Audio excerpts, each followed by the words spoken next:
Nearly half of retirees today didn't retire the way they imagined. They didn't walk out on Friday and then wake up retired on Monday. Rather, they eased into it. They went part-time, they shifted careers, or they retired and then unretired. And according to new research, 1 in 5 workers over the age of 50 already considers themselves semi-retired.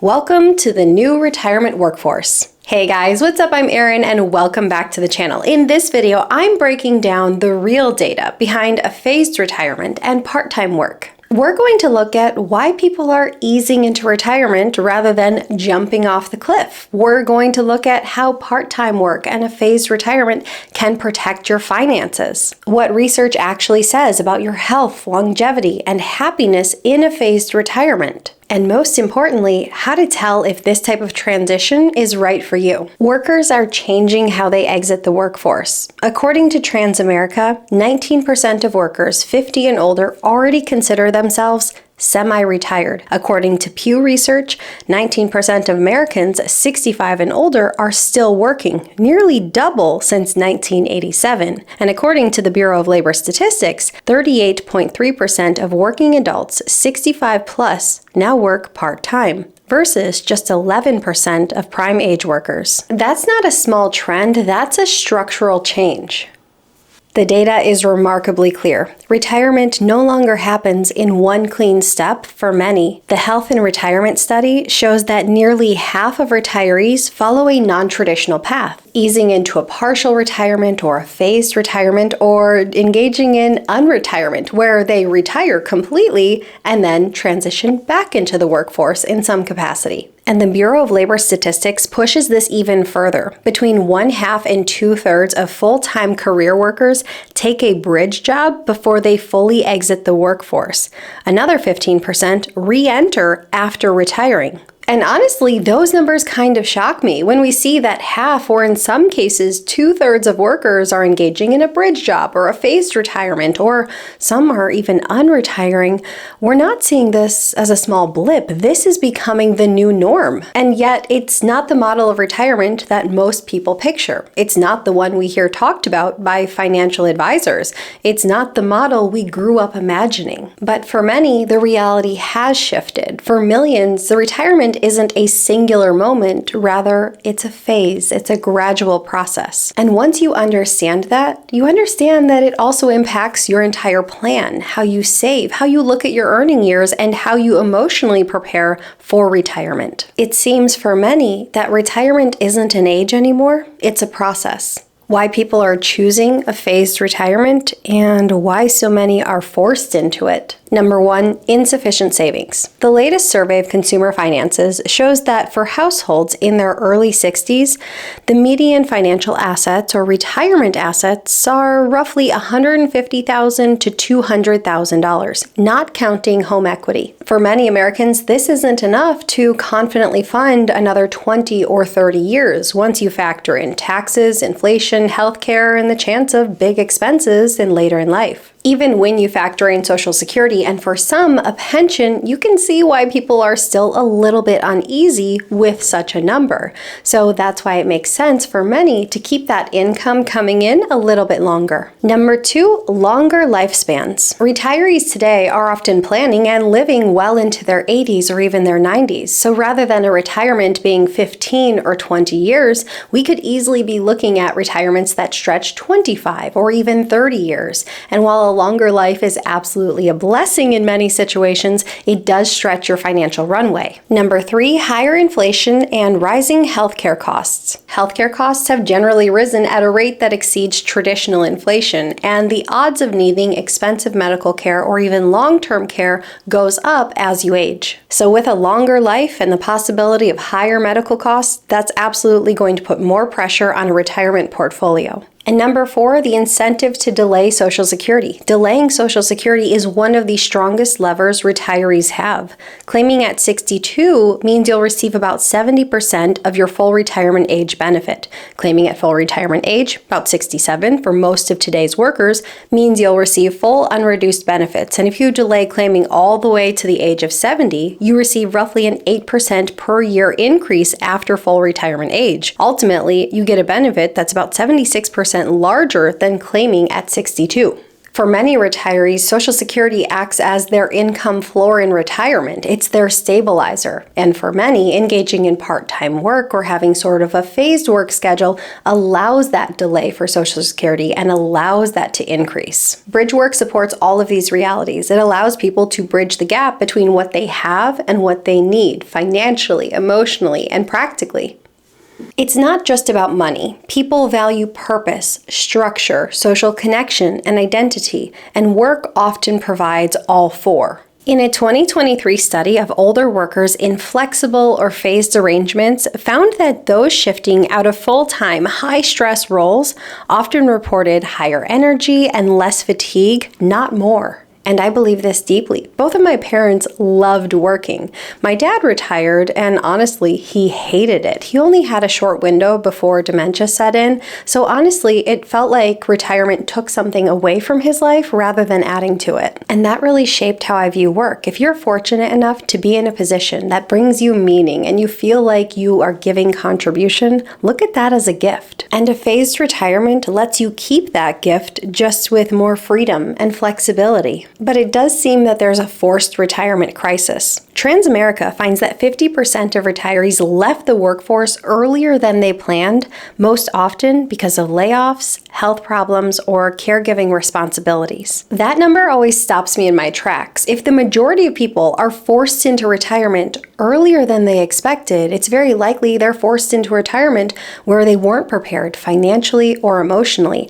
And that kind of shift can have ramifications that ripple through your life for decades. And this is where a phased retirement becomes more than just a preference, it becomes a proactive strategy. A bridge job or part-time work can soften the blow of an unexpected exit. It can replace at least some of your lost income, and it can give people the breathing room they need to get back on stable ground. The Center for Retirement Research shows that non-traditional jobs, the flexible roles people take after 62, are very common, especially in the early 60s. They're usually lower stress and more adaptable, and they generally improve retirement security by allowing people to delay portfolio withdrawals, extending earning years, and allowing for delayed Social Security. But there is a downside. These roles often lack things like health insurance or retirement contributions, and this does highlight that we are kind of missing a formal strategy for a phased retirement in many positions. So workers face a tough choice: stay in a full-time demanding role or leave for a more part-time position that offers more flexibility but lower pay. And it often feels like both the company and the worker lose in this situation. The company loses an experienced worker, and the worker loses a job that they enjoyed, but it didn't offer the flexibility they so desired. The Bureau of Labor Statistics and the Health and Retirement Study reinforce why bridge jobs are so powerful. They keep people connected to the workforce. They reduce the shock of going from full-time to fully retired overnight. They preserve identity capital, the purpose and structure work often provides. And finally, they create a perfect tax planning window.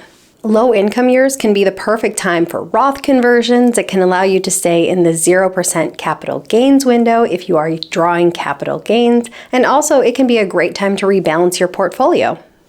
One of the biggest financial advantages of a phased retirement is actually the simplest to overlook.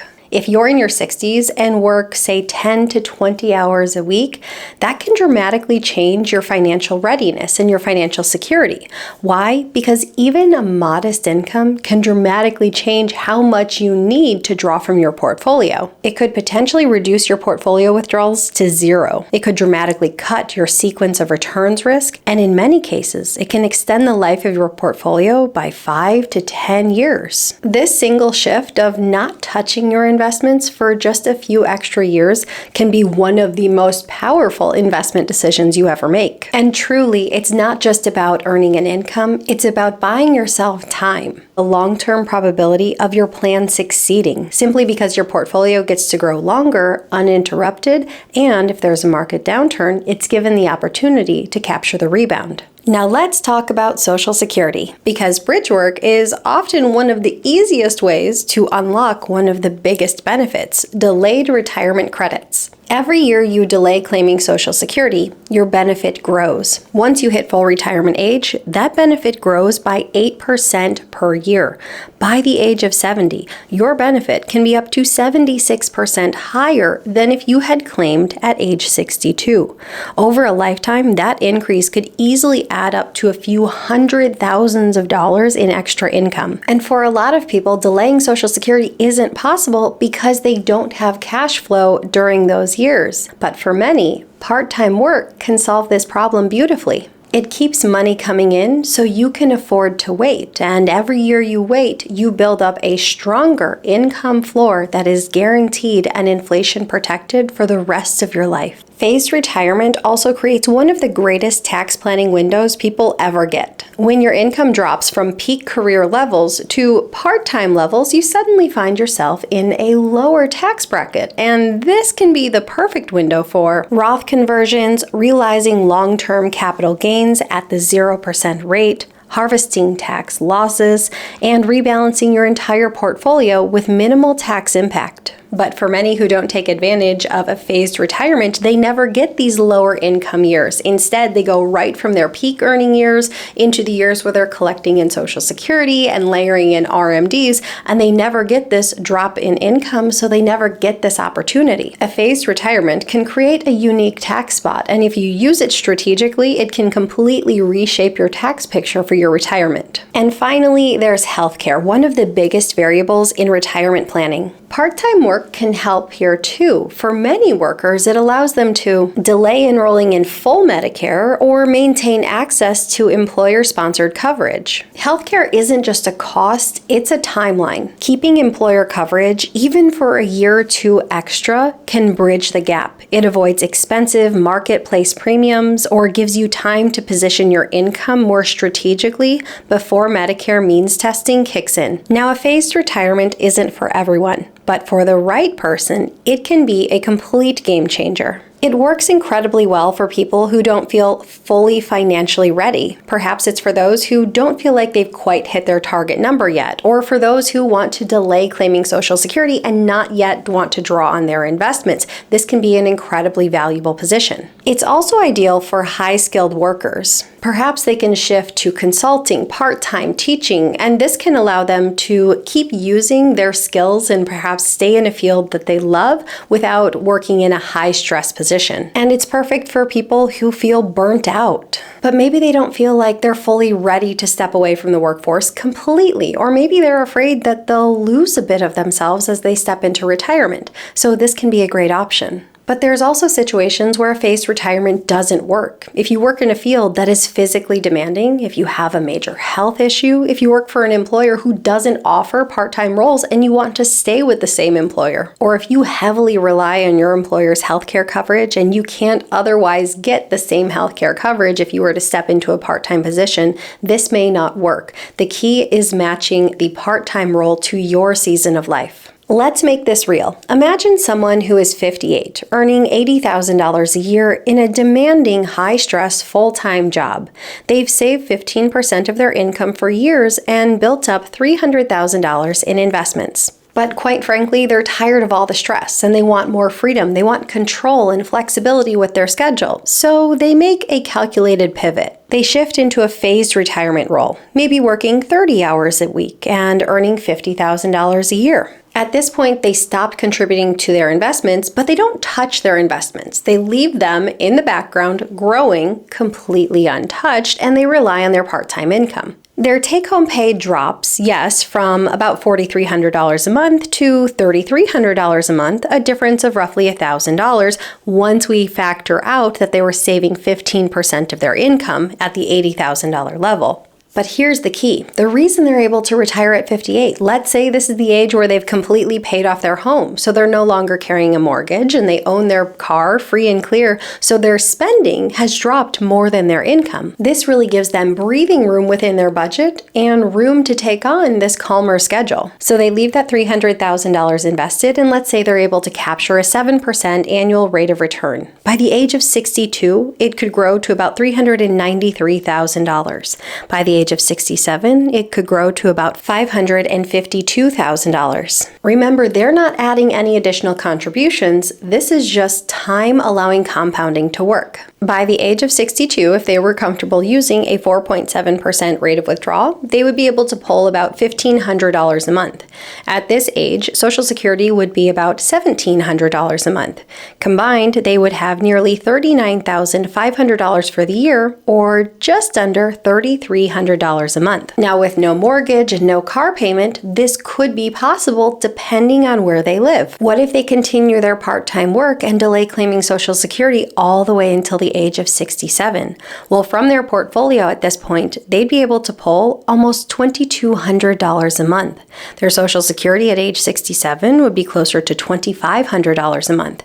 Total, they'd have about $4,700 a month, or $56,000 a year. That's a much stronger position simply by allowing their portfolio more time. That's the power of a phased retirement and the power of giving your portfolio just a few more years to continue growing.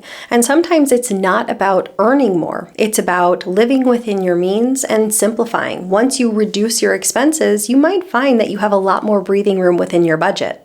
And just to give you a sense of what a phased retirement really might look like in practice, here are a lot of patterns that I see. Shifting from 4 days a week to 3 or even 2. Moving from full-time to 20 hours a week of work, leaving a traditional career or a job and doing consulting, going from corporate work to seasonal or gig-based roles, especially in finance or tax positions, a long-time manager stepping back into a part-time mentor or coaching role, or someone in their early 60s taking a bridge job, then claiming Social Security at 67 or 70. Maybe we have a CPA who decides to work from January through April, 12 intense weeks, but then they take the rest of the year off. Maybe we have a nurse who switches from an in-office role to a telehealth role, or maybe we have an engineer who moves to a consulting role where he works 10 hours a week. There's a lot of different options. Situations like this aren't rare anymore. They're becoming more normal. Retirement doesn't have to be a simple on-off switch. It can be a dimmer switch. For many people, a phased exit isn't just a lifestyle choice. It can be a financial strategy that protects your future, reduces your risk, and really allows you to retire on your own terms. So what do you think? Would you consider doing a phased retirement, or are you actually doing a phased retirement now? I'd love to hear from you. Leave your thoughts in a comment down below. I post new videos every single week. If you got anything at all out of this one, please give it a like. If you're new here, please consider subscribing, or if you know of someone who might get something out of this type of content, please consider sharing. I'll see you soon. Bye. Pew and Pew. I can never say Pew. Pew Research. Drawing on research from Transamerica, Pew, and Pew Pew. I can't. Can anyone say Pew without thinking like Pew Pew? Yeah. Often reported higher energy. And that really shaped how I view work. Oh my goodness, I'm dying over here. And